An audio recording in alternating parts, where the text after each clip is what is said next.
अस्सलाम वालेकुम, मैं हूं फरहान निज़ाम और आप देख रहे हैं उर्दू पॉइंट। और हम इस वक्त मौजूद हैं लाहौर की शाहपुर कांजरा मंडी में। ये आप मनाजिर देख सकते हैं कि यहाँ पर मवेशी भी मौजूद है और व्यापारी हजरात भी। यहाँ पर जानवरों की खरीदो फरोख्त का इस वक्त काम चल रहा है और हम इस वक्त मंडी में मौजूद हैं जहाँ पर पहली दफ़ा बताया जा रहा है कि 3 करोड़ रुपए की डकैती की वारदात हुई है। आज यहाँ पर एहतजाज किया जा रहा है व्यापारी हजरात की जानिब से और आप ये मनाजिर देख सकते हैं कि इनकी जानिब से इस वक्त एहतजाज किया जा रहा है मंडी इंतज़ामिया के खिलाफ और पुलिस के। यहाँ पर वारदात 3 करोड़ रुपए की कैसे हुई है और डाकू किस तरह यहाँ पर अंदर आए हैं और फिर आसानी से कैसे यहाँ से फरार हो गए 3 करोड़ रुपए की रकम लेके, जानते हैं। क्या नाम है? करामत। आपके साथ हुई है वारदात? कितने बजे का वक्त था? 9:30 बजे। 9:30 बजे। कितने डाकू थे, कैसे आए, कैसे फरार हो गए? 3 जाने सी असी अगे ते लंगर लैन आए हैं। 3 लंगर हजे लाए आन के ते उन्हें गन पॉइंट से 3 बंदे ने पिस्तौल करके साडे उत्ते रख लिया, बैग फड़िया मोटरसाइकिल से भजे मगर मैं उन्होंने अपनी गड्डी लाई है, ड्राइवर मेरा मगर लग गया। ठोकर ने आज मेरा पुल पर जाके वो गायब हो गया। चौकी से नाका लंघ के गए, उत्थे कोई पुलिस वाला नहीं है, खाली नाका सी, नाका लंघ के गए। ठोकर जो नाका लगा होंगे जिथे पुलिस खलोंदी है? हाँ जी, वो लंघ के गए, एक बंदा पुलिस वाला नहीं है, वो लंघ के अगे पुल चढ़े, पुल चढ़ के फिर वो गायब हो गए। उसका नहीं सानू पता। ते बैग च कैश सी 3 करोड़ रुपए? हाँ जी, कैश सी। कितों आए सी तुसी? मैं रैवन तो आया, भंबे तो अपने पिंडों माल लेना। मैं इतने हर मंडी लेना माल को 8-10 गड्डियां मंगल में लेना, 8-10 गड्डियां बुध में लेना ते माल लैन आए हैं। ठीक है जी, 3 डंगर लाए तो उन्हें आन के साडे ते गल्लां रख। किन्ने सी डाकू? 3 जाने सी। 3 सी। 2 मोटरसाइकिलों में? एक मोटरसाइकिल, एक मोटरसाइकिल सी। एक ते 3 सवार सी। हाँ जी। 125 सी के 70? 125 125 सी। ਤੇ ਇੱਥੇ ਜਿਹੜੀ ਇੰਤਜ਼ਾਮੀਆ ਹੈਗੀ ਉਹਦੀ ਆਪਣੀ ਕੋਈ ਸਿਕਿਉਰਿਟੀ ਨਹੀਂ ਹੈਗੀ। ਇੰਤਜ਼ਾਮੀਆ ਇਤਲਾਹ ਦਿੱਤੀ ਤੁਸੀਂ ਸਭ ਤੋਂ ਪਹਿਲੇ? ਇੰਤਜ਼ਾਮੀਆਂ ਦਾ ਕੋਈ ਬੰਦਾ ਉਹਨਾਂ ਦੇ ਪੁਲੋਂ ਨਿਕਲ ਕੇ ਗਏ, ਕੋਈ ਬੰਦੇ ਨੇ ਉਹਨਾਂ ਨੂੰ ਰੋਕਿਆ ਨਹੀਂਗਾ। ਦੂਰੋਂ ਡਰਾਈਵਰ ਮੇਰਾ ਪਿੱਛੇ ਰੌਲਾ ਪਾਉਂਦਾ ਗਿਆ, ਆਵਾਜ਼ਾਂ ਦਿੰਦਾ ਗਿਆ ਕਿ ਆ ਬੰਦੇ ਸਾਨੂੰ ਲੁੱਟ ਕੇ ਲੈ ਗਏ, ਆ ਬੰਦੇ ਸਾਨੂੰ ਲੁੱਟ ਕੇ ਲੈ ਗਏ। ਜਦੋਂ ਨੱਸੇ ਨੇ ਇਧਰੋਂ, ਹਾਂਜੀ, ਤੁਹਾਡੀ ਗੱਡੀ ਦਾ ਤੇ ਮੋਟਰਸਾਈਕਲ ਦਾ ਕਿੰਨਾ ਫਾਸਲਾ ਸੀ? ਇਹ ਜੇ ਅਸੀਂ ਵੇਖਦੇ ਨੇ ਇੱਥੇ ਵੀ ਚੈੱਕ ਪੋਸਟਾਂ ਛੋਟੀ ਮੋਟੀ ਬਣੀਆਂ ਨੇ ਮੰਡੀ 'ਚ, ਜਿੱਥੇ ਉਹ ਰੋਕਦੇ ਨੇ, ਪੁੱਛਦੇ ਨੇ, ਟਿਕਟ ਦਿੰਦੇ ਨੇ, ਲੈਂਦੇ ਨੇ, ਤੇ ਉਧਰੋਂ ਵੀ ਆਰਾਮ ਨਾਲ ਨਿਕਲ ਗਏ ਨੇ। ਤੁਸੀਂ ਸ਼ੋਰ ਵੀ ਮਚਾਇਆ, ਕਿਸੇ ਨੇ ਸੁਣੀ ਨਹੀਂ ਆਵਾਜ਼? ਨਹੀਂ, ਕਿਸੇ ਨੇ ਨਹੀਂ ਸੁਣੀ। ਅਸੀਂ ਨਾਕੇ ਸੀਧਾ ਨਾਕੇ ਤੇ ਪੁਲਿਸ ਵਾਲਿਆਂ ਨੂੰ ਵੀ ਰੌਲਾ ਪਾਉਂਦੇ ਰਹੇ, ਮੰਡੀੋਂ ਨਿਕਲਿਆ ਉਦੋਂ ਜਾ ਕੇ ਠੋਕਰ ਤੇ ਜਾ ਕੇ ਵੀ ਰੌਲਾ ਪਾਉਂਦੇ ਰਹੇ, ਕਿਸੇ ਨੇ ਨਹੀਂ। ਠੋਕਰ ਕਿਹਨੂੰ ਰੌਲਾ ਪਾਇਆ? ਠੋਕਰ ਤੇ ਆਵਾਮ ਨੂੰ ਰੌਲਾ, ਪੁਲਿਸ ਵਾਲਿਆਂ ਨੂੰ ਨਾਕਾ ਲੱਗਾ ਉਹਨਾਂ ਨੂੰ ਰੌਲਾ, ਨਾ ਫਿਰ ਪੁਲਿਸ ਵਾਲੇ ਸੁਣੀ ਸਾਡੀ, ਨਾ ਸਾਡੇ ਪਏ ਬੰਦੇ ਨੇ। ਠੋਕਰ ਦਾ ਪੁਲ ਚੜੇ ਤੋਂ ਗਾਇਬ ਹੋ ਗਏ। ਮੰਡੀਆਂ में कभी कोई सिक्योरिटी नहीं है मंडियों में? ਇੱਥੇ ਲੱਗ ਰਹੀ ਹੈ पहले भी टिकटी हुई नहीं, है। पहले कभी नहीं हुआ। ਪਹਿਲੀ ਦਫਾ ਇੰਨੀ ਵੱਡੀ ਵਾਰਦਾਤ ਹੋਈ 3 ਕਰੋੜ ਰੁਪਏ ਦੀ? हाँ जी, 3 करोड़ की पहली दफा। मंडियों में कोई सिक्योरिटी नहीं है ਇਹ जी। ਦੱਸੋ ਕਿ ਫਿਰ ਜਦੋਂ ਤੁਸੀਂ ਇੱਧਰ ਆਏ ਹੋ, ਇੱਥੇ ਮਿਲੇ ਹੋ ਇੰਤਜ਼ਾਮੀਆ ਨੂੰ, ਕੀ ਕਹਿੰਦੀ ਹੈ ਇੰਤਜ਼ਾਮੀਆ? ਇੰਤਜ਼ਾਮੀਆਂ ਨੂੰ ਫੋਨ ਕੀਤਾ, ਉਹਨਾਂ ਆ ਕਰਦੇ ਆ, ਐਸਐਚਓ ਨੂੰ ਫੋਨ ਕਰਦੇ। सुबह 10 बजे की वारदात हुई है, अजे तक कोई कैमरा चेक नहीं होया, कोई गल नहीं ਕੋਈ हुई। ਨਹੀਂ ਸਾਨੂੰ ਆਏ ਆਉਂਦੇ ਆ ਇੱਧਰ ਲੈ ਗਏ, ਇੱਕ ਆ ਕੈਮਰਾ ਚੈੱਕ ਕਰਦੇ, ਇੱਕ ਕੈਮਰਾ ਨਹੀਂ ਅਜੇ ਸੀਗਾ ਚੈੱਕ। ਥਾਣਾ ਕਿਹੜਾ ਹੈਗਾ? ਥਾਣਾ ਚੂੰਗੇ। ਤੇ ਮਦੀਅਤ 'ਚ ਤੁਹਾਡੀ ਮੁਕੱਦਮਾ ਦਰਜ ਹੋ ਗਿਆ ਹੁਣ? ਹਾਂਜੀ, ਹੋ ਗਿਆ। 3 ਕਰੋੜ ਰੁਪਏ ਦੀ 3 ਵਾਰਦਾਤ? ਕਰੋੜ ਦੀ ਵਾਰਦਾਤ। ਤੇ ਕੁਝ ਦੱਸਿਆ ਗਿਆ ਕੋਈ ਅਸੀਂ ਟ੍ਰੇਸ ਕਰ ਰਹੇ ਨੇ ਕੁਝ? ਬਸ ਇਹੋ ਕੋਈ ਇੱਧਰ ਲੈ ਜਾਂਦਾ ਪੁਲਿਸ ਵਾਲਾ, ਕੋਈ ਇੱਧਰ ਲੈ ਜਾਂਦਾ, ਕੋਈ ਗੱਲ ਤੇ ਕੀ ਲੱਗਦਾ ਹੈ ਕਿ ਰੈਕੀ ਹੋਈ ਹੈ? ਕਿਸੇ ਨੂੰ ਪਤਾ ਸੀ ਤੁਸੀਂ ਇੱਥੇ ਆ ਰਹੇ ਹੋ ਜਾਨਵਰ ਲੈਣ ਵਾਸਤੇ? ਹਰ 3 ਕਰੋੜ ਹਫ਼ਤੇ ਰੁਪਏ ਭਾਈ ਲੈ ਕੇ? ਮਾਲ ਲੈਣਾ, ਹਰ ਬੰਦੇ ਨੂੰ ਪਤਾ ਸੀ ਵੀ ਇਹ ਮਾਲ ਲੈਂਦਾ। ਕਿੰਨਾ ਅਰਸਾ ਹੋ ਗਿਆ? ਤਕਰੀਬਨ ਮੈਨੂੰ 15 ਸਾਲ ਹੋ ਗਏ ਮੰਡੀ ਕਰਦੇ। ये 6 महीने पहले मुल्तान मंडी की भी वारदात हुई है ना। यहाँ पे सिक्योरिटी जो इंतजामात हैं उसके बारे में जान? नहीं है सिक्योरिटी के, ना कोई यहाँ पे पूछने वाला है। जानवरों के जो है ना वो एंट्री के पैसे हैं, बाहर जाने के भी पैसे हैं, चोर पैसे ले गए, किसी ने कुछ पूछा है। कितने पैसे लेते हैं?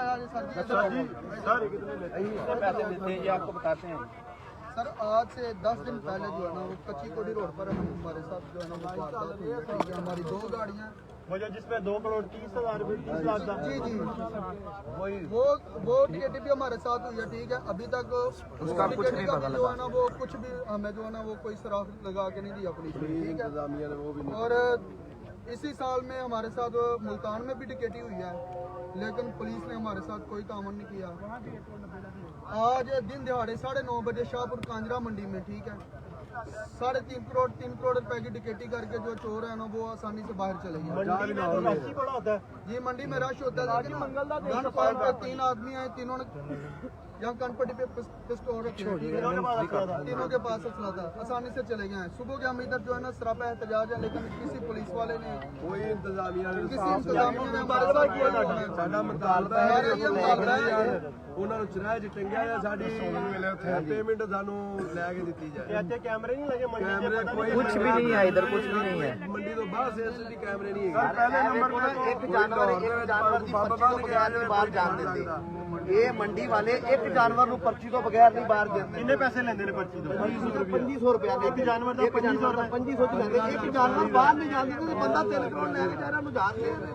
सर पहले ਦੇਖੋ ਨਾ ਕਿ ਕੋਈ ਗੱਡੀ ਸਾਡੀ ਜਾਨਵਰਾਂ ਦੀ ਲੋਡ ਹੋਈ ਉਹ ਨਹੀਂ ਜਾਣ ਦਿੰਦੇ ਬਗੈਰ।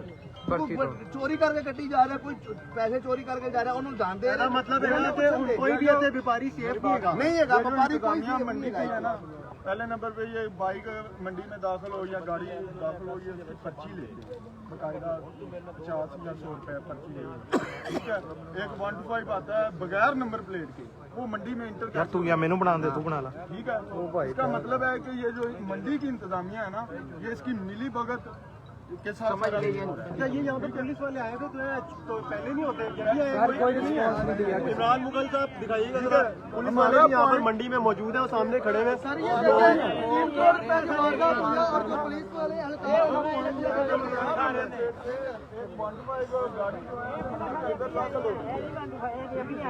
ये पहले नहीं थे? किन्ना अर्से तो तुसी ਇੱਥੇ ਕੰਮ ਕਰ ਰਹੇ ਹੋ? 20 ਸਾਲ ਤੋਂ तो कभी इस तरह की वारदात हुई है? ਨਹੀਂ ਕਰਦੇ ਕੋਈ ਨਹੀਂ ਵਾਰਦਾ ਜਿਹੜੀ ਹੋਈ ਤੇ ਸਾਰੇ ਆਮ ਜਿਹਨੇ ਲੈ ਗਏ ਨੇ 2 ਕਰੋੜ 70 ਲੱਖ ਰੁਪਇਆ ਇਹ ਮੰਡੀ ਦੇ ਪੈਸੇ ਪੈਂਦੇ ਨੇ ਮੰਡੀ ਵਾਲਿਆਂ ਦਾ ਇੰਤਜ਼ਾਮੀਆ ਦਾ ਕੰਮ ਹੈ ਪੈਸੇ ਵਾਪਸ ਪਵਾ ਕੇ ਦੇਣੇ सबसे बड़ी बात है हमारा गवर्नमेंट ऑफ पंजाब ਇੰਤਜ਼ਾਮੀਆ ਨੂੰ ਇਹ ਗੌਰਮੈਂਟ ਨੇ ਲਾਏ ਨੇ ਕੈਮਰੇ ਕੰਧ ਨਹੀਂ ਲਾਏ ਨੇ 1000 ਰੁਪਏ ਨਹੀਂ ਛੱਡਦੇ ਵਾਸਤੇ ਲਾਏ ਨੇ ਇਹ ਚਲਵਾਣਾ ਚੈੱਕ ਕਰਨਾ ਇਹਨਾਂ ਦਾ ਕੰਮ ਹੈ ਇਹ ਜਿਹੜੀ ਲੇਬਰ ਬੈਠੀ ਹੈ ਇਹਨਾਂ ਦਾ ਕੰਮ ਹੈ ਚੈੱਕ ਕਰਨਾ डॉल्फिन का नाका किधर लगता है? ठीक है? अब मैं भी देख रहा हूँ 4-5 हफ्तों में तो वहाँ पर कोई नाका नहीं है, ठीक है? और हमारे बरामद भाई के लिए ना मेरे हिसाब से ये मतलब बाहर घूमने करेंगे भाई मरियम साहब का एहतजाज है जी कि ये करामत भाई का ना हमारा ये इंसाफ इसका नुकसान पूरा करें। मंडी के जो ठेकेदार हैं ये भी साथ हमारे खड़े हों, दुख में सब शरीक हैं। समझ आ गया? 10 ਵਜੇ ਦੇ ਸਾਰੇ ਰੌਲਾ ਪਾ ਰਹੇ ਆ, ਸਾਡੇ ਨਾਲ ਇਨਸਾਫ ਨਹੀਂ ਹੋ ਰਿਹਾ 10 ਵਜੇ ਦਾ। और जो यहाँ पर व्यापारी हजरात है इनकी आपने गुफ्तगू सुनी है, ये यहाँ पर सरापा एहतजाज है और इनका ये मुतालबा है कि 3 करोड़ रुपए की वारदात छोटी वारदात की है और वैसे भी अगर देखा जाए तो ये वारदात बहुत बड़ी है, क्योंकि मंडी के अंदर इस तरह दीदा दलेरी के साथ डाकू दाखिल होते हैं और असले के जोर के ऊपर 3 करोड़ रुपए का बैग छीनकर आराम से फरार हो जाते हैं। तो इसके कुछ ही यानी कि फासले के ऊपर थाना चूम भी है, ठोकर का जिस तरह इन्होंने बताया नाका लगा होता है, वहाँ पे देखा जाता है, चेक किया जाता है। फिर मंडी के बिल्कुल करीब ही पुलिस ट्रेनिंग सेंटर भी है। तो ये जगह वैसे भी आप देखें तो बड़ी हसास भी एक तरह से है इसके इतराफ का एरिया। तो यहाँ पर 3 करोड़ रुपए की इस तरह मंडी के अंदर आके इतने रश में डाकू 3 करोड़ रुपए लेके चले जाए, ये बड़ा सवालिया निशान है। और इन सब का मुतालबा है कि उन डाकुओं को पकड़ा जाए, इनके 3 करोड़ रुपए बरामद करवाए जाए। हमें इजाज़त दीजिए, खुदा हाफिज।